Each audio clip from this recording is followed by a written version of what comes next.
What's happening, family? Adrian back with another video. I am here with my first special guest on the channel. This is my big sister. Y'all probably heard me talk about her in a few other videos. This is my sister Chante. And when I was first discovering narcissism and narcissistic abuse, and when I was coming out of my discard, she's one of the first people that I was actually able to talk to that understood my plight. Like, she understood what I was going through at that time. I was learning the terms of narcissism, and I was trying to explain to her like what I was going through, because I didn't think she understood what I was going through. And I was like explaining certain things, and she was like, yeah, that's gaslighting.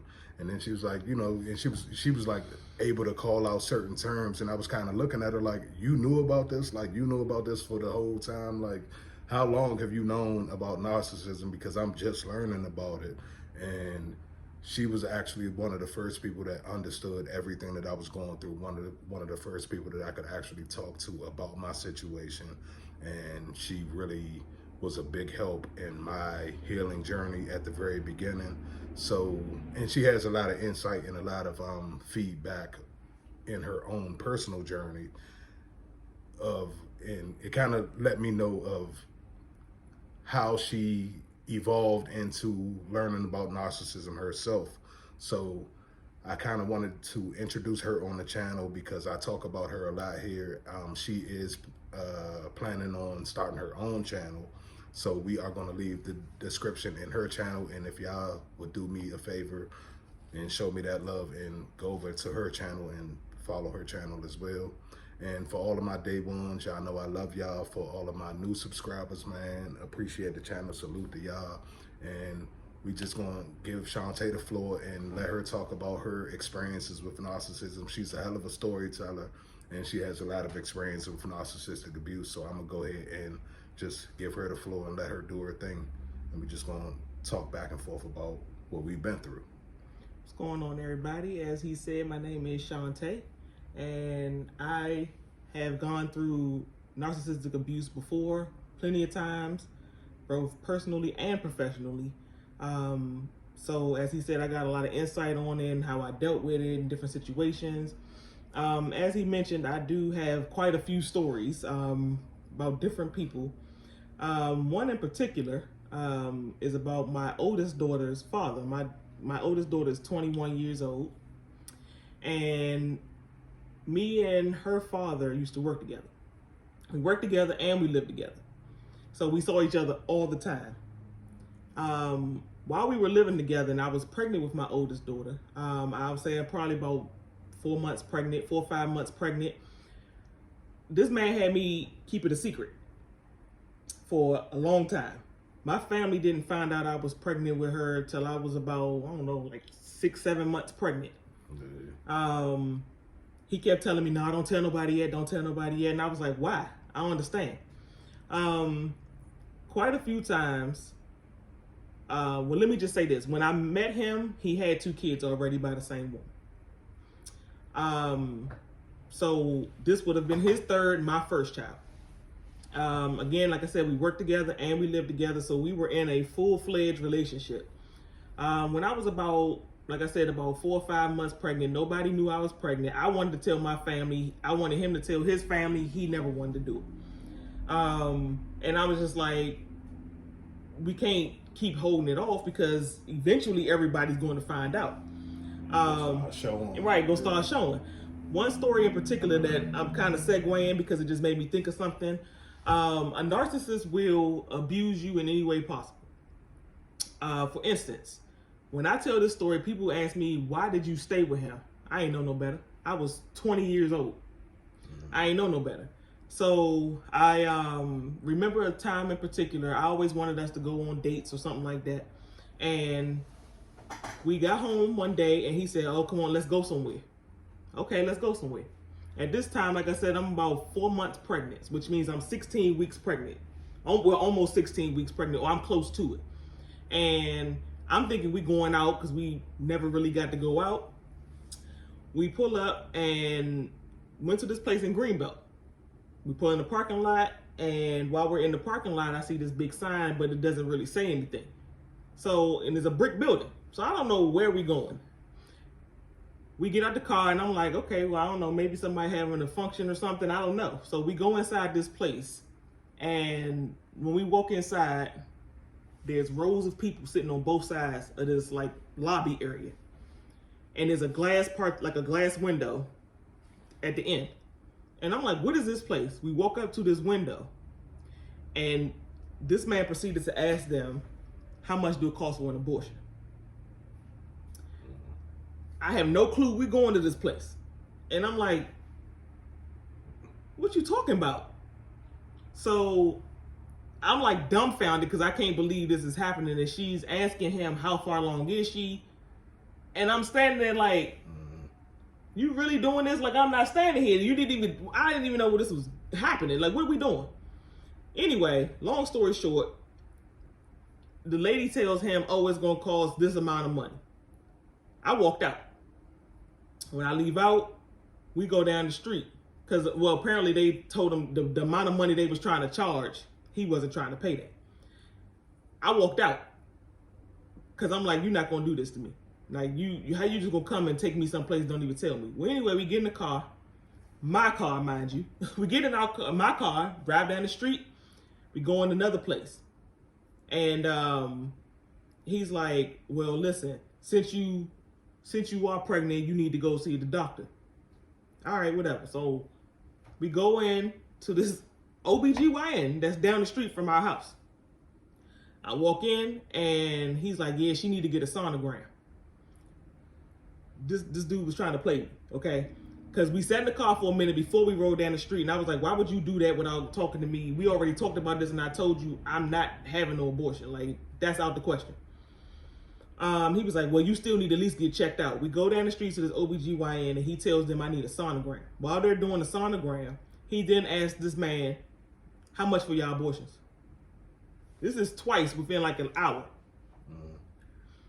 And I'm laying on this table while this man giving me a sonogram, and he's like, oh, it just depends on how far along she is. I already knew I was past the time, but you can get one. Well, anyway, the doctor proceeded to tell him, oh, it's going to cost $750.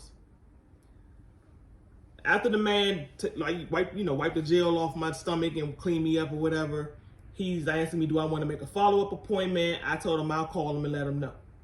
This is for the OBGYN. Meanwhile, this man's still sitting behind me saying, yeah, but how much is the abortion though? Anyway, after I meet with the doctor, when the doctor told him how much, he was like, oh man, that's a lot. So we leave out, go get in the car. He sat there for a minute and I was like, can you drive home now? Because I'm pissed to the point where I feel like I can hit him or more, so we sitting in the car for a second. He said, man, our rent is going to have to be late.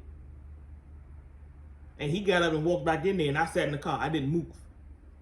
You're not going to dictate what I do with my, you know what I'm saying? Like, we already talked about this. Anyway, so that's just one instance where a narcissist does not care about your feelings. They don't care what you want. All they know is that's what they want in that moment. All right, let me ask you this. Who initiated the pregnancy? Like, because in my situation, I always tell people that I was targeted for a baby trap in my situation. And so was it a situation where because listen, this is my sister, y'all, but this is a brand new story to me too, y'all. This is like, I have never heard this story. I don't know anything about anything that's going on in this story. This is totally new to me. So the fact that this is a brand new story to me, it's like we getting exclusive from the horse's mouth right now on what happened in her situation. So I just want to know, did y'all talk about pregnancy beforehand, or was it one of those situations where it just happened, or what happened in that? In that situation, me and him was in a relationship. We had already talked about moving in together. It wasn't planned at all. It wasn't like it was discussed. It wasn't discussed to have a baby or not. That was never a topic of conversation. Because I mean, like I said, I was young. He's 4 years older than me. So when I was 20, he was 24. Like I said, he already had 2 kids. And his kids would come to our house. When we started living together, his kids would come to our house every weekend, And when I found out that I was pregnant, he was there. We both was in the same room. And as a matter of fact, I took the test, left it in the bathroom. He went and checked it, and he said, yeah, you pregnant. And I said, all right, well, we need to talk about it, So in that moment, he didn't say nothing like, I don't want to have another kid. As a matter of fact, I dropped something on the floor, and as I was ready to bend down to pick it up, he was like, no, I got it. I'm like, I'm 5 seconds pregnant. What you doing, So, he was doing stuff like that from like the first day. I guess once reality set in, like, oh man, I'm about to have a third kid. He just flipped the script. We ain't have no issues. Like I said, we worked together and we lived together. Actually, we didn't start living together until after I got pregnant. So was y'all doing anything to prevent pregnancy? No, not at all. We was not doing nothing to prevent the pregnancy. Like I said, when I found out, we were spending the night with each other all the time, but we weren't living together in our own place. So like he would spend the night with me, or I would go spend the night with him. When I found out I was pregnant, we went and got a place together.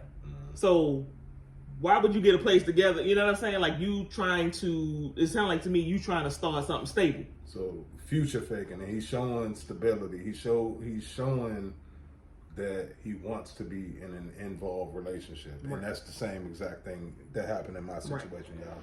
Like in my personal situation, she showed me that she really was seeking and looking for a stable relationship. That's the illusion she gave me. That's what she wanted me to see. She wanted me to see like, okay, I want to be with you. You are like literally everything that I've been looking for. You're the puzzle piece to my life that's missing. That's literally how she presented herself and presented the situation to me. So it's funny to basically see that it's a similar pattern between the narcissists. It's like they're going to present themselves in that way, regardless of whether that's what they want in reality or not. Right. And I mean, and that's the whole thing. It was like, in my mind, again, the conversation, when we first found out I was pregnant, it never was a topic of, oh, we need to have an abortion. Mm-hmm. It was, all right, well, let's go get a place. We started immediately looking for a place to live. We found a nice little small house, just a little starter, whatever, that we were going to rent. And that was, in my mind, I'm like, okay, we together, we're in a relationship, we got a place together, we gonna do this. Mm-hmm. And like I said, his kids would come over every weekend and everything, so I would see him with his kids. Come to find out, I guess, like I said, it started setting in that, oh man, I'm gonna have a third kid. When in reality, this wasn't his third kid. In reality, he told me he had 2 kids. Mm-hmm. Come to find out, he had 3 kids. One of them, which he told me was his godson, which it wasn't. Come to find out that was his kid. Years down the line, after me and him are no longer together, I found out he actually had 4 kids when we were living together. I knew nothing about the 4th child. So I knew about the 3rd one. 5.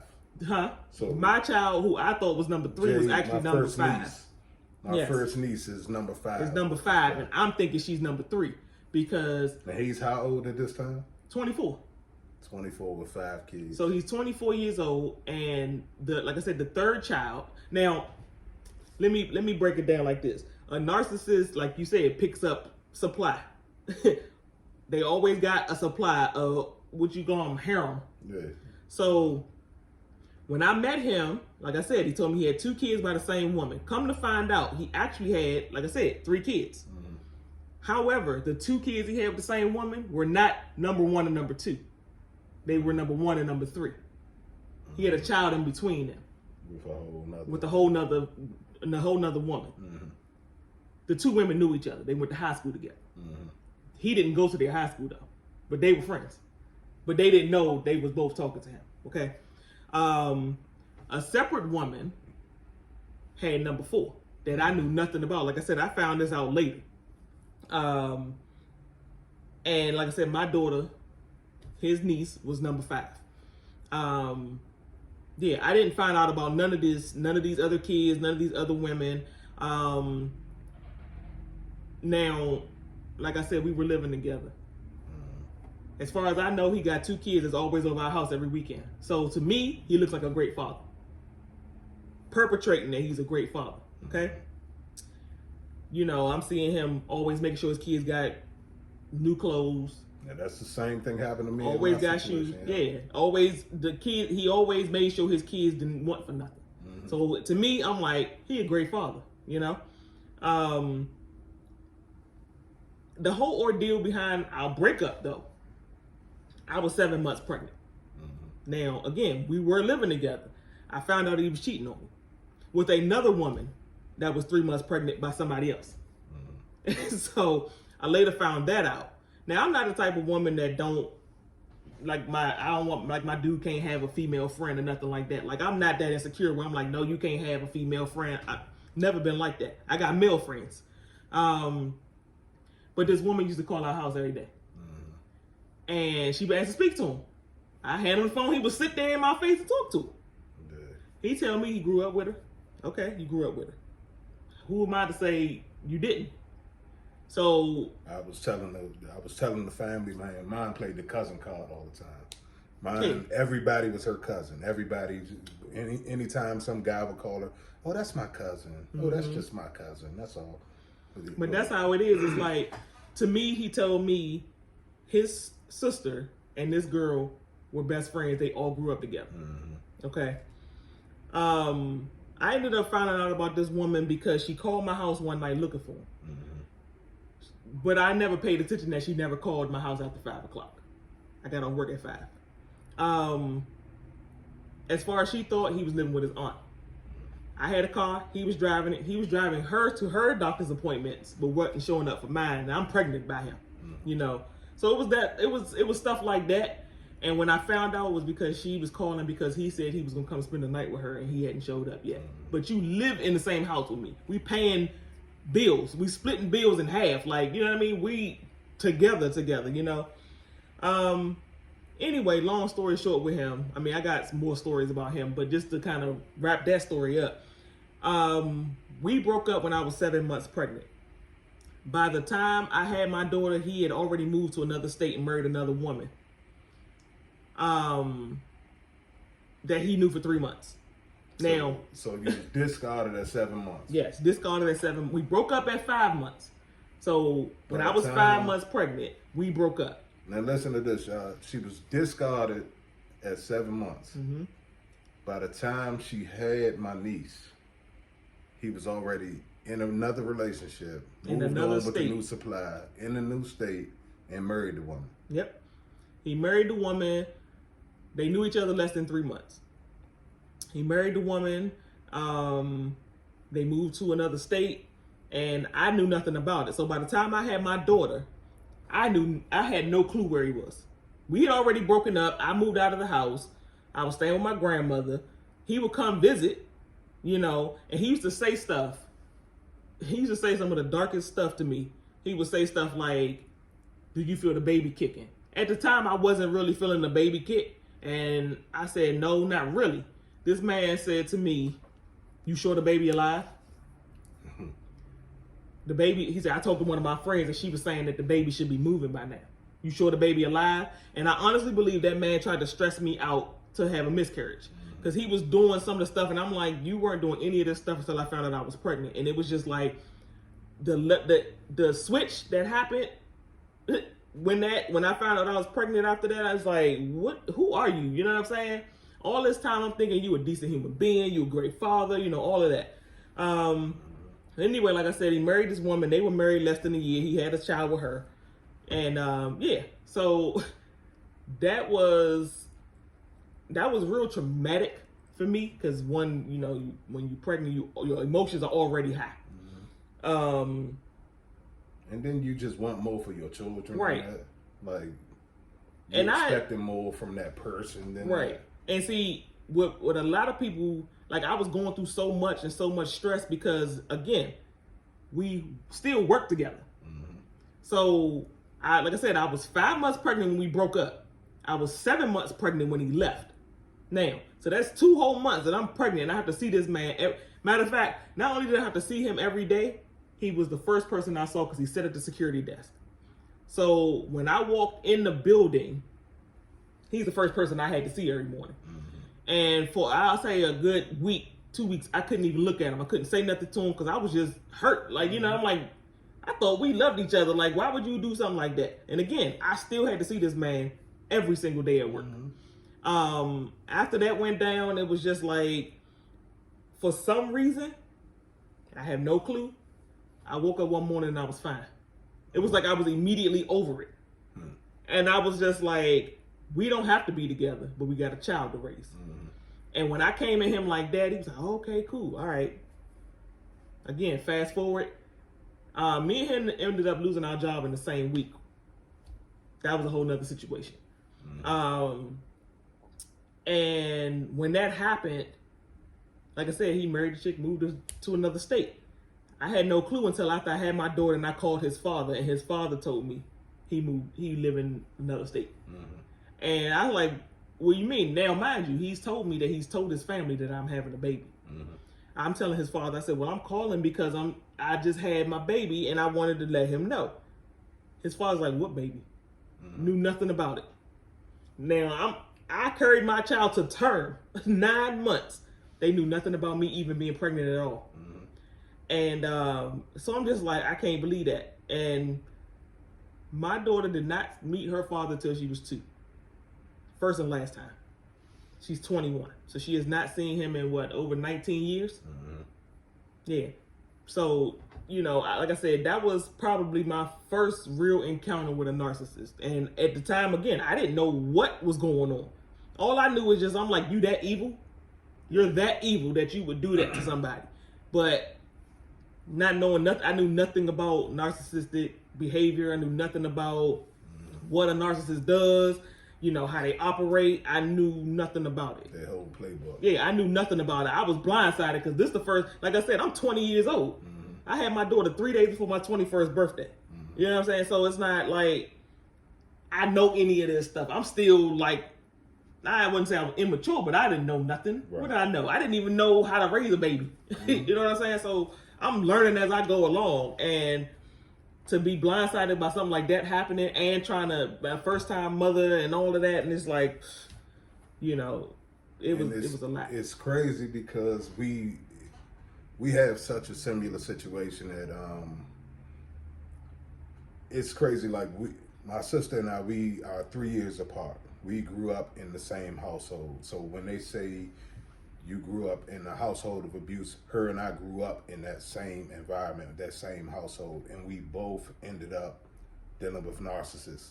Neither one of us became narcissistic, but we both ended up dealing with narcissists and ended up having our first children with a narcissist in a very similar fashion. And both of us were literally discarded during the pregnancy stage. So it's like, literally, I've heard a lot of the self-aware narcissists talk about pregnancy and marriage being that final draw. Like, that's the end of the line for the narcissist. That's where pretty much they get off the track. When they feel like they got you trapped into a baby, or when they feel like they got you trapped into a marriage or some type of situation where you're going to have to deal with them forever, then they feel like, okay, well, I got you, and now I'm off to my new person. And it's literally just that same cycle over and over and over again. So, and it happened to me twice. I have 2 daughters, but both of their fathers are narcissists.